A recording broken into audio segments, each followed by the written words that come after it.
真没想到，当高温席卷了大半个地球时，而拉克竟然来到了西伯利亚的北方森林。此时的时间是2025年7月6日，森林的温度是-30度左右。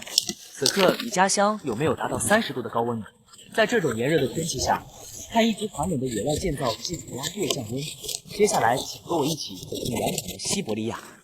拉克是一名德国的卡车司机，由于高温天气，他申请了半个月的避暑假期，来到了西伯利亚。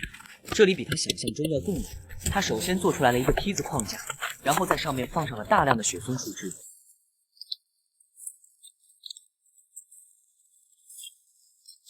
而此时竟然开始下雪了。森林里下雪一般情况下会持续非常久，转眼间拉克的庇护所就被全部覆盖。雪松能在极寒的环境下生存，就是因为它的树叶和树枝的抗寒性。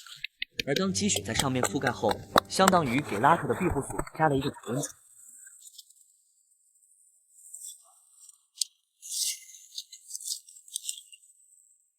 雪越下越大，拉克现在利用树枝把门口支撑起来后，他又收集了很多的雪松树枝插进了门口，尽可能保住屋内的温度不被流失。虽然这个庇护所看起来很破，但在夜里的时候，寒流来袭，这个庇护所却完美的保护了拉克，让他体验寒冬的时候又带给了他足够的温暖。这个雪松小屋的最后一步就是在门口做一个屋檐，拉克一会会在门口生火，而想让热空气进入屋内，这个屋檐就会起到关键的作用。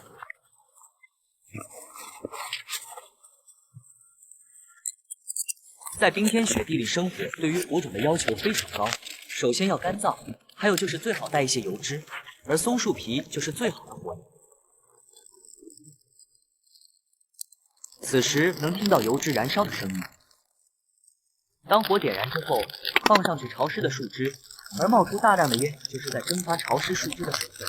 烟小之后，火就会充分燃烧。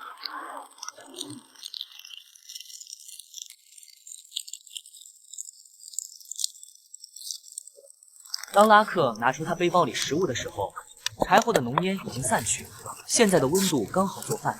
在冰天雪地的环境下，拉克煎制了一盘美味的肉酱培根。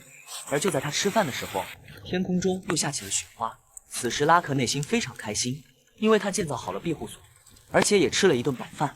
在别人都在热得喘不过气的时候，他却来到了寒冷的北部森林中。在炎热的天气下，睡眠质量会非常的不好，总感觉睡醒之后没精神。而在寒冷的环境下却恰恰相反，拉克收拾好东西，钻进了他的雪松小屋内。他终于可以躲避高温，美美的睡一觉了。